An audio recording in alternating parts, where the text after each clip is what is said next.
के सबसे बड़े न्यूज सेंटर से ये है बीबीसी ग्लोबल इंडिया। नमस्कार, मैं हूं स्वाति बख्शी। हर हफ्ते ग्लोबल इंडिया में हम लेकर आते हैं वो खबरें जो जुड़ी हैं आपसे, तो महसूस कीजिए हमारे साथ खबरों की धड़कन। कार्यक्रम में सबसे पहले, गृह युद्ध में फंसे यमन से भारत ने अपने 4000 नागरिकों को सुरक्षित निकाला। कुछ लोग हालात सुधरने पर दोबारा जाने को तैयार। इराक में गुम हुए 39 पंजाबी युवकों की अब तक कोई जानकारी नहीं। परिवार के सब्र का टूट रहा है बांध। ग्लोबल इंडिया में इनके अलावा आप देखेंगे एक भांगड़ा बैंड कुछ अलग सा, फिनलैंड से आकर गा रहे हैं गुड़ नालो इश्क मिठा।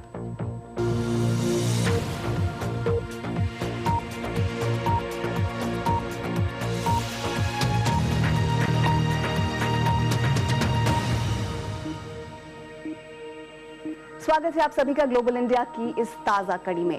यमन में छिड़ी जंग हर बीतते दिन के साथ उलझती जा रही है। देश के उत्तर से आए हूथी विद्रोहियों के लगातार बढ़ रहे प्रभाव के बाद अब सऊदी अरब भी इस जंग में शामिल हो गया है। अल-कायदा तो पहले से ही मौजूद था और कहा जाता है कि शिया हूथी बागियों को ईरान की शय हासिल है। इस गृह युद्ध में हजारों विदेशी फंसे हुए हैं। इन्हीं में से कुछ भारतीय भी थे, जिन्हें भारत सरकार बड़ी कुशलता के साथ घर लेकर आई है। इस कामयाब भारतीय अभियान के जरिए देश लौटे कुछ लोग कह रहे हैं कि लड़ाई खत्म होते ही वो फिर लौटेंगे। यमन में जारी लड़ाई के बीच भारतीय नौसेना के जहाज से सुरक्षित निकाले गए लोग, पहले उन्हें पास के एक देश जिबूती पहुंचाया गया और वहां से भारत, पाकिस्तान या अन्य देश।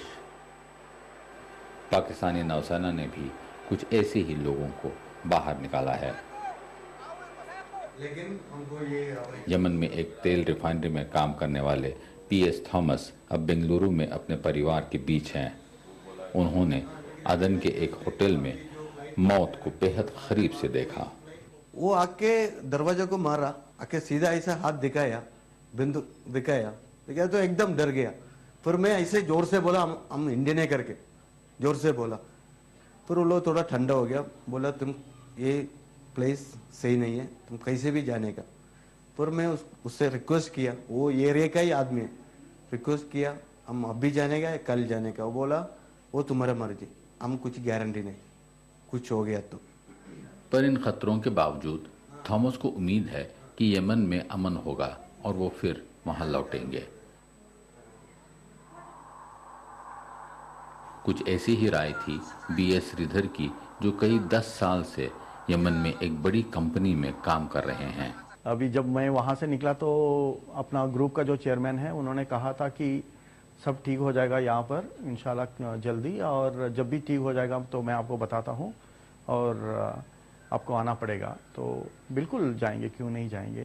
और हम लोग जो वहाँ पर नौकरी के लिए गए हैं तो we are mostly restricted to office people, but कोई ऐसी परेशानी नहीं है। कभी वो लोग नहीं सोचते हैं ये लोग अजनबी हैं, कुछ परेशान करना या जानबूझकर कुछ हैरान करना इनको, ऐसे कोई भी बिल्कुल नहीं है। We were feeling very comfortable. मैं अपने फैमिली के साथ वहाँ पर रहा, मेरा बेटा वहाँ पर पैदा हुआ था। It was all very nice, वरना तो हम लोग इतने साल वहाँ रहते भी नहीं थे। भारत के लोग बरसों से काम और कारोबार के सिलसिले में यमन जाते रहे हैं। नाता कुछ ऐसा गहरा है कि भारत सरकार के विदेश राज्य मंत्री खुद लड़ाई के बीच से भारतीयों को बाहर निकलवाने यमन की राजधानी सना पहुंच गए, जहां हवाई अड्डे पर भी लड़ाई के निशान नजर आ रहे थे।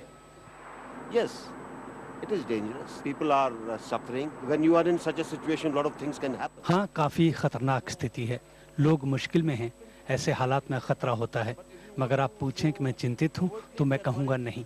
मेरी कोशिश केवल ये है कि मेरी मौजूदगी में अधिक से अधिक लोगों को निकाला जा सके। We can take out as many people as possible.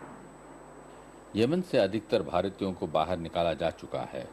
Bharat ने 32 अन्य देशों के नागरिकों को भी यमन से सुरक्षित बाहर निकाला है। इमरान कुरैशी, बीबीसी, बेंगलुरु।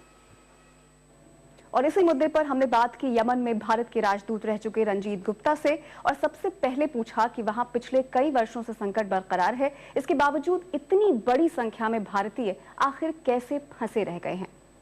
देखिए, विश्व का सबसे डेंजरस एरिया जो है वो गल्फ रीजन पूरा अरेबियन पेनिनसुला रहा है। 30-40 साल से वहां लगातार लड़ाई किसी न किसी देश में चल रही है। उसके बावजूद 7 मिलियन हिंदुस्तानी लोग अरेबियन पेनिनसुला के देशों में रहते हैं, क्योंकि यहाँ पे कुछ हालात देश में ऐसे हैं, वो काम करने के लिए और रोजी पाने के लिए वहां जाते हैं। ये सबको पता है वहां पे हालात क्या है, तब भी वो जाते हैं। अब तक क्या किया जाए?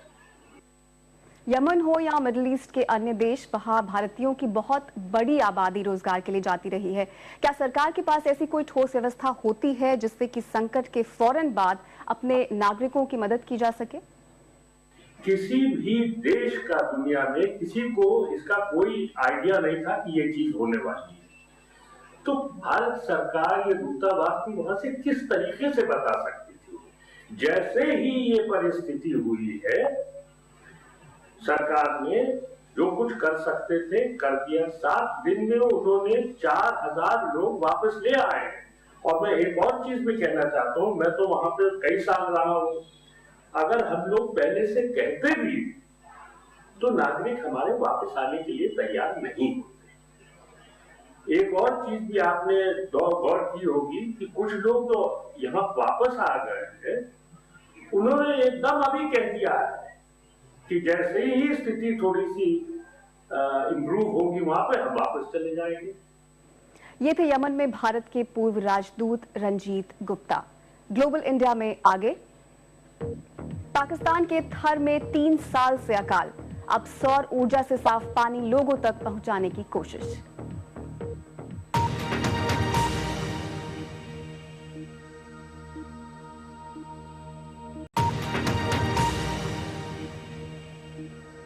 लंदन में बीबीसी ब्रॉडकास्टिंग हाउस से आप देख रहे हैं ग्लोबल इंडिया। यमन से तो भारत ने मुस्तैदी से अपने नागरिकों को सुरक्षित बाहर निकाल लिया है, लेकिन खाड़ी देशों में अब भी ऐसे भारतीय हैं जिनका कोई अता पता नहीं। इराक में लापता पंजाब के 39 युवकों का अपने परिवार से जून 2014 के बाद संपर्क कट गया है।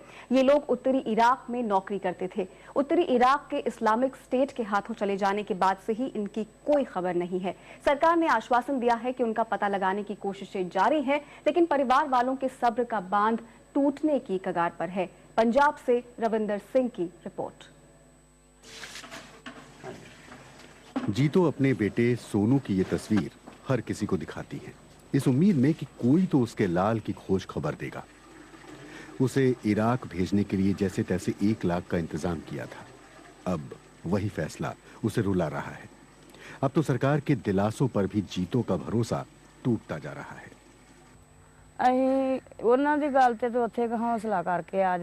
उनकी बातें सुनकर हौसला करके घर तो आ जाते हैं, लेकिन घर आकर जो बातें सुनते हैं, खबरें सुनते हैं, तो हौसला टूट जाता है। तब टेंशन बहुत होती है।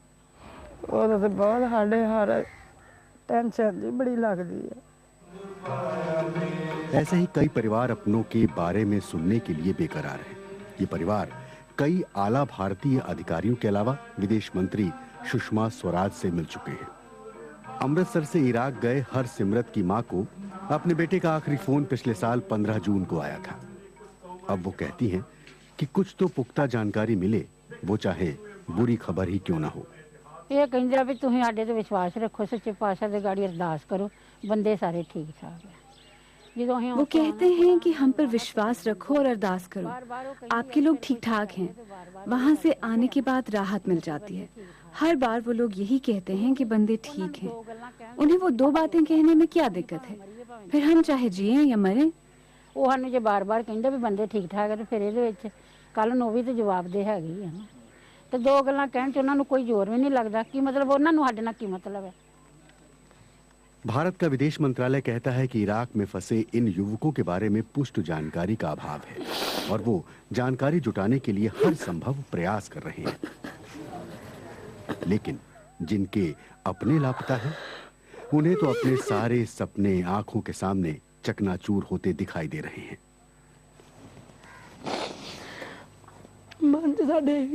बाहर जाओ, काम करूंगा। मन में तो यही था कि बाहर जाएगा, काम करेगा, घर का कुछ भला होगा।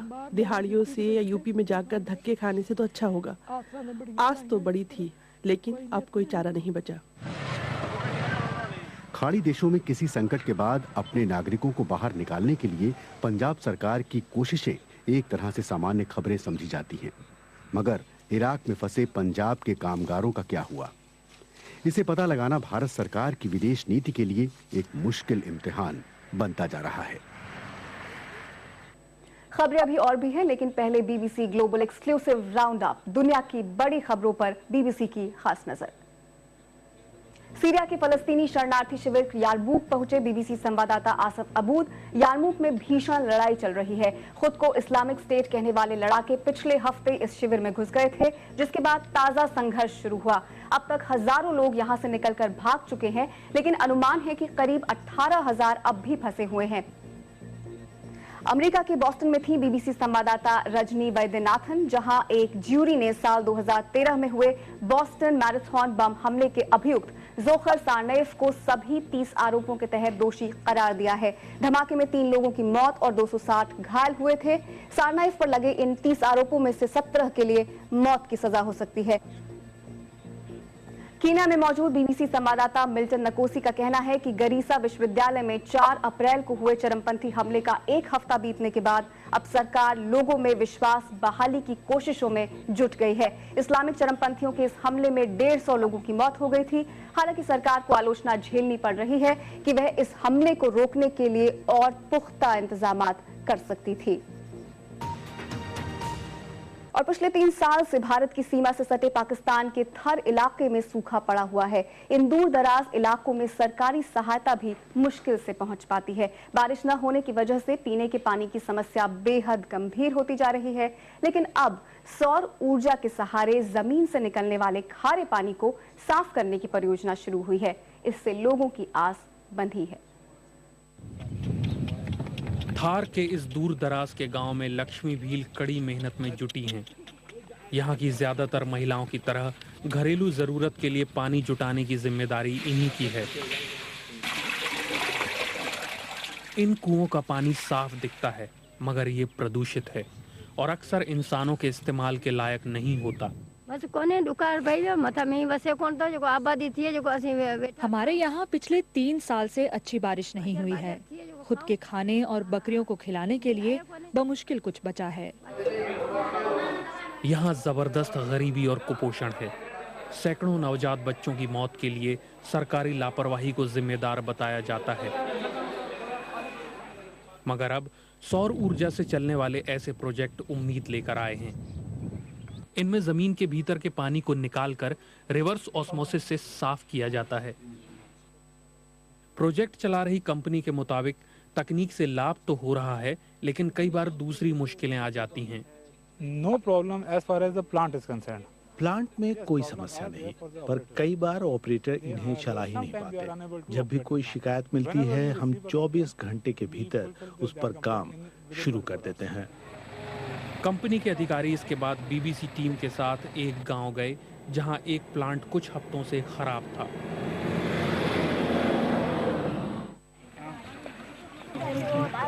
गांव पहुंचते ही खबर मिली कि खारापन ठीक करने वाला प्लांट अब ठीक हो चुका है और एक बार फिर साफ पानी मिलना शुरू हो गया है। BBC report. ग्लोबल इंडिया में आगे, कौन उकेर रहा है कश्मीर में कब्रों पर शायरी?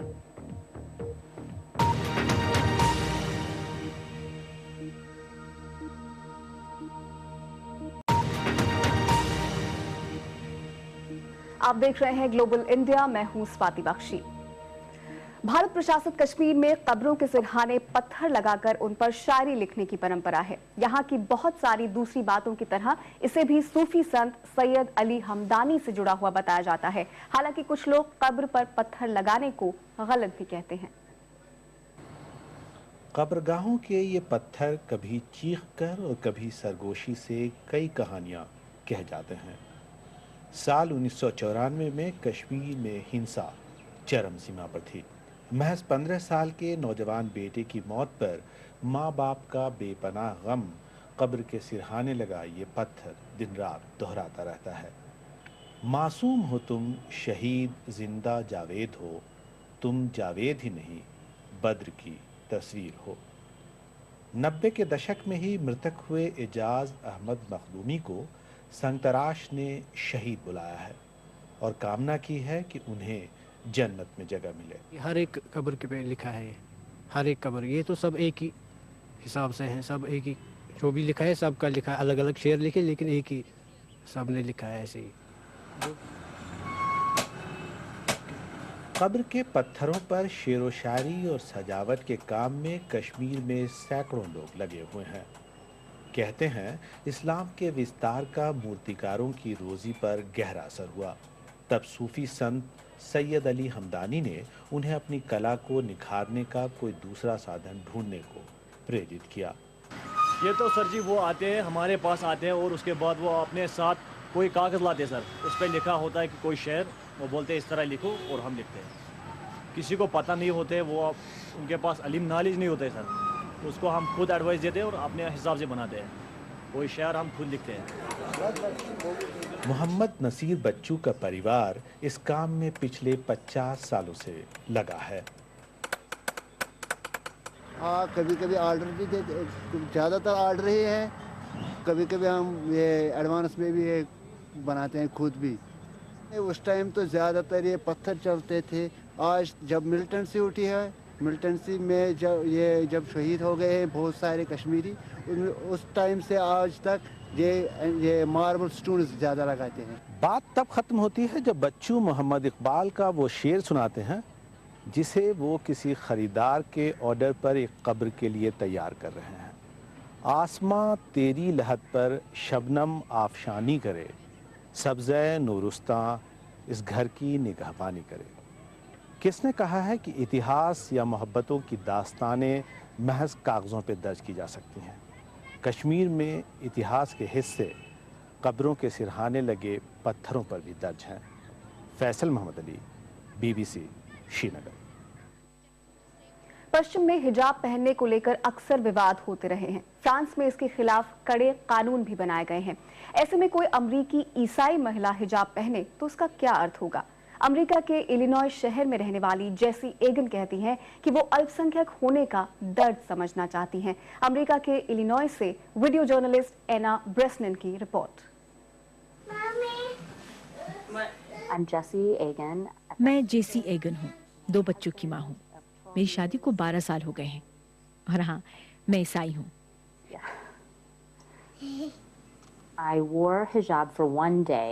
मैंने एक दिन हिजाब पहनकर देखा। वो फरवरी का महीना था। फिर मैंने सोचा कि अगर मैं 40 दिन तक इसे पहनूं तो कैसा रहे। इससे मेरी बेटी को तो कोई परेशानी नहीं हुई, लेकिन जब पहले दिन हिजाब पहनकर मैं अपने बेटे को लेने स्कूल गई तो वो मुझसे दूर चला गया। दरअसल मैं मजहबी एकता बढ़ाना चाहती थी और हिजाब पहनकर ये देखना चाहती थी कि सामाजिक हाशिए पर होने का एहसास कैसा होता है।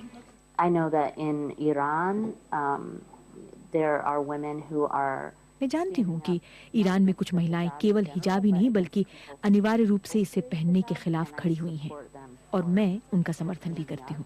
मुझे लगता है कि एक महिला को अधिकार है कि वो हिजाब पहने या न पहने। मैं चर्च में बच्चों के लिए काम करती हूँ। हिजाब पहनने के बाद पहले ही दिन मुझे चर्च के पादरी से मिलना था। मैंने उन्हें बताया कि मैं 40 दिन तक हिजाब पहनने वाली हूँ, लेकिन वो बहुत सपोर्टिव नजर आए।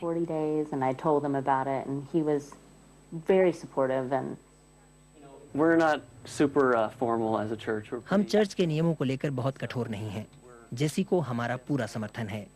In day-to-day life, like I get a lot of stares and which is fine. The internet world is a different story. रोजमर्रा की जिंदगी में कई लोग मुझे हैरानी भरी नजरों से देखते हैं। कई ईसाइयों ने मुझे भला बुरा भी कहा है।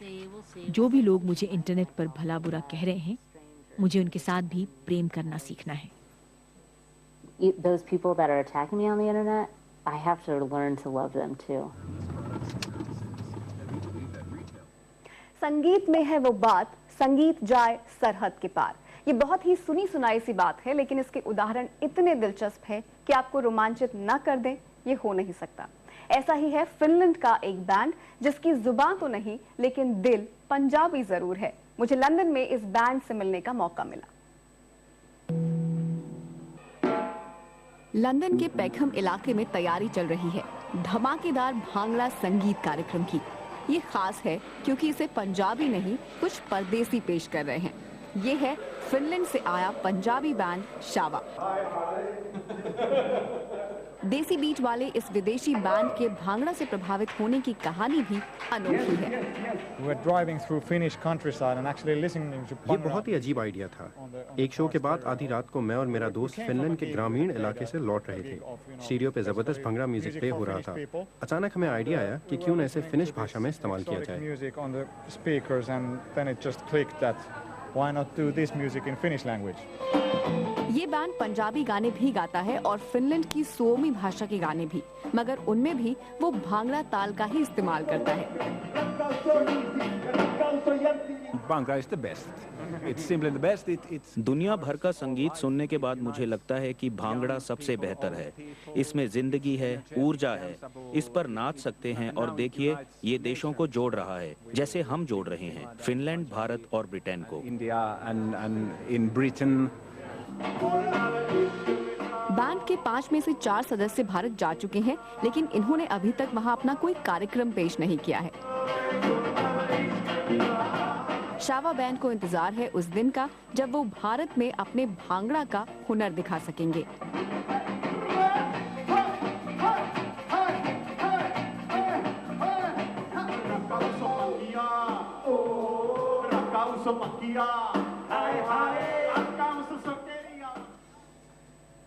फिलहाल लंदन स्थित बीबीसी ब्रॉडकास्टिंग हाउस से ग्लोबल इंडिया की पूरी टीम के साथ स्वाति बख्शी को दीजिए इजाजत। नमस्कार।